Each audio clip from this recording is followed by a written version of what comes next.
कहानी है एक ऐसे राजा की जो सब कुछ होते हुए भी कभी चैन की नींद नहीं सो सका।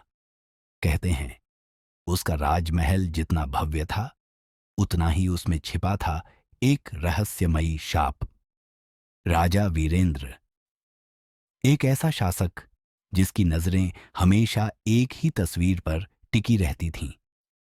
वो तस्वीर जो किसी ने कभी नहीं छुआ, और कहते हैं जिसने भी छुआ वो लौटकर कभी जिंदा नहीं आया। तस्वीर में एक महिला थी जिसे लोग मालिनी कहते थे, राजा की पहली रानी। कहते हैं वो रानी अचानक गायब हो गई थी।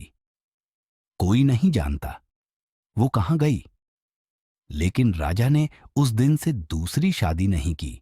महल के सेवक कहते हैं रात के अंधेरे में मालिनी की परछाई आज भी महल के गलियारों में घूमती है, और तस्वीर से कभी कभी वो राजा को पुकारती है। कुछ लोग कहते हैं रानी ने राजा को एक शाप दिया था, तुम्हारा राज्य कितना भी बड़ा हो लेकिन तुम्हारा अंत अधूरा होगा और तुम्हारी आत्मा हमेशा भटकेगी। और उस दिन के बाद से राजा वीरेंद्र ने अपनी जिंदगी का हर फैसला अधूरा छोड़ दिया। वो न तो किसी से बात करता, न ही किसी पर भरोसा करता। और फिर एक रात राजा ने फैसला किया कि वो इस शाप को खत्म करेगा। वो तस्वीर के पास गया और वो बात कही जो आज तक कोई नहीं जानता। अगली सुबह राजा वीरेंद्र अपने कमरे में नहीं था, और वो तस्वीर महल की दीवारों से गायब हो गई।